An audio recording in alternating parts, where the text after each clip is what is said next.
আসসালামু আলাইকুম। আমাদের ছাগলটি হারিয়ে গেছে। এই মুরগির বাচ্চাগুলো মারা যাইতেছে। আজকে দেশি মুরগা দিয়ে গোশত রান্না করলাম। আসসালামু আলাইকুম সবাইকে আবারও একটি নতুন দিন এবং নতুন একটা ভিডিও নিয়ে হাজির হলাম।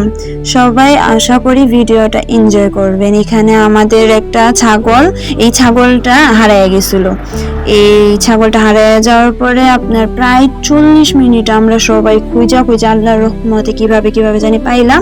ওদিকে আমাদের এদিকে একটা ইট ভাটা আছে, এখন ইট ভাটার এইখানে ঢুকে পড়ার কারণে এখন ইট ভাটা সারি কইরা সাজায় ছিল, তো এটা আর খুঁজাই পাওয়া যাইতেছিল না। পরে আমার ভাই আর আমার আব্বু মিল্লা খুঁজছাই মাশাআল্লাহ।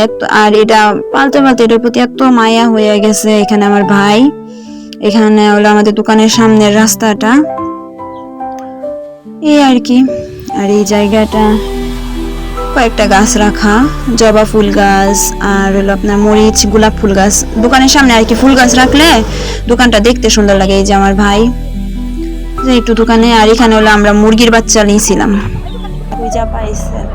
এখানে আমাদের এই যে সাদা লেয়ার মুরগি নাকি কি মুরগি জানি বলে এটাকে, এগুলার অনেক শখ কইরা প্রায় 19টা ডিম দিছিলাম। 19টা ডিম থেকে 12টা বাচ্চা ফুটার পরে এখানে আপনার মাত্র 8টা বাচ্চা রয়েছে, বাকিগুলা মারা গেছে। এখন বুঝতেছি না যে কিভাবে কি করব। এত কিউট এই বাচ্চাগুলা। আরে এখানে আমি আসছিলাম, এখানে দোকানে আসছিলাম। এটা হলো আল্লাহর রহমতে আমাদের ছোটখাটো একটা দোকান, এখানে আমরা আসছিলাম। আমি এসে আর কি এখানে বসেছিলাম।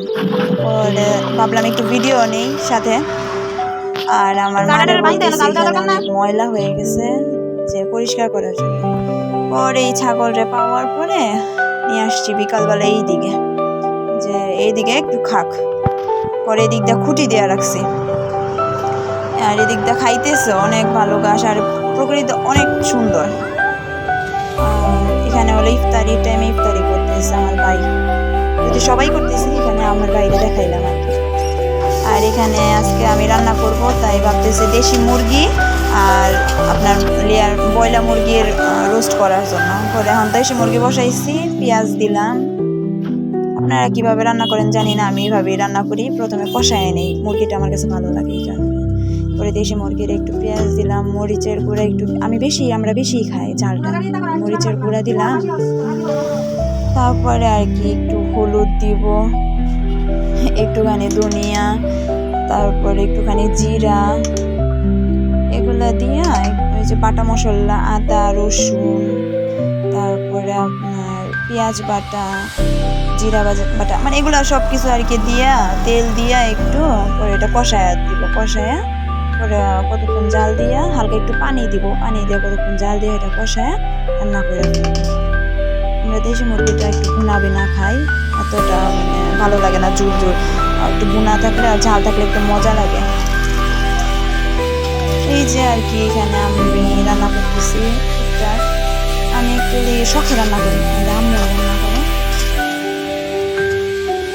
যাক, এটা হইতে থাক, এটার একটু নাড়ায় মিশাই দিই মশলাগুলো, এগুলা হইতে থাক।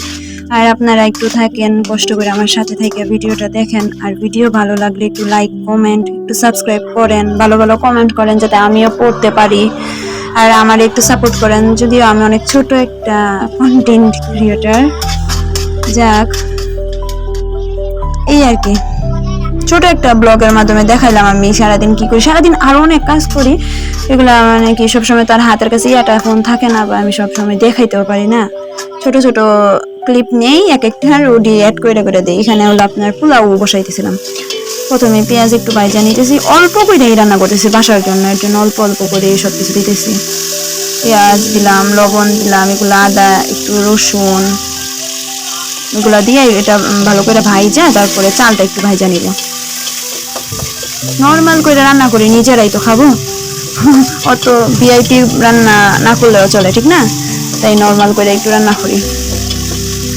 যে এইগুলো এখন ভাজাভাজি হয়ে গেলে পরে আর কি চাল দিয়ে দিব।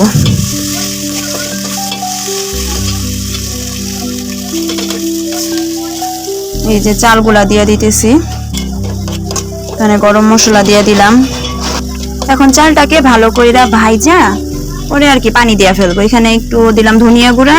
কারা কারা পোলাও চালে একটু ধনিয়া গুঁড়া দেন, অনেকে দেখছি পোলাওতে ধনিয়া গুঁড়াটা দেয় না। ধনিয়া একটু জিরা পাকি দিয়া তারপরে আবার একটু নাড়াচাড়া করে এটার মধ্যে পানি দিয়ে দিলাম পরিমাণ মতো। পানি দিয়া পরে আবার দিব কাঁচামরিচ, তেজপাতা, লবণ, এগুলা দিয়ে আর কি ঢাকা দিব একেবারে। এই যে আমাদের দেশি মুরগির, যদিও এটা আমাদের নিজস্ব মুরগার গোশত, আর খাইতে মাশাআল্লাহ অনেক ভালো লাগে। কষানো শেষ হয়ে গেছে, এখানে হালকা একটু পানি দিব পরে আর একটু কষলে। এই যে এখানে পোলাওটা পানি সমান হয়ে গেলে এখানে ঢাকা দিব। আম্মু কাঁচামরিচ দিয়ে দিল, আর এখানেও কাঁচামরিচ দিয়ে দিছে, আর এখানে আম্মু নাড়া দিয়ে দিতেছে, আর এখানে একবারে ঢাকা দিব নাড়া দেওয়ার পরে আর কি। এখানে হলো আপনার এখন পানি দিয়ে দিব। এখন দেখি ওখানে পোলাও না ইয়া করতে করতে এখানে দেখি এটা লাগিয়ে গেছে মা। পরে আর কি এখানে পানি দিলাম, হালকা একটু পানি দিয়ে এটা একবার বসাই দিব আর কি, মানে ঢাকা দিব। আর আপনারা কারা কোন অঞ্চল থেকে আমার ভিডিওটা দেখতেছেন অবশ্যই কিন্তু কমেন্টে বলবেন, আমি ইনশাআল্লাহ সবার কমেন্টে রিপ্লাই দিব। আর আমার ভিডিও কেমন লাগে এটা বলবেন। এখানে আমার ভাইরে একটু পড়াতে বসাইছি, কারণ পরীক্ষার পরে হলো 6 তারিখ থেকে পরীক্ষা, সরি বন্ধের পরে, কি বলি বন্ধের পরে 6 তারিখ থেকে পরীক্ষা ওর। আর এই জন্য এখানে একটু পড়াইতে বসাইছি। আর আমি না বসলে আর কি আমার আব্বুরেও আম্মুরেও দুজন থেকে একজনেরও আমার ভাই ভয় পায় না।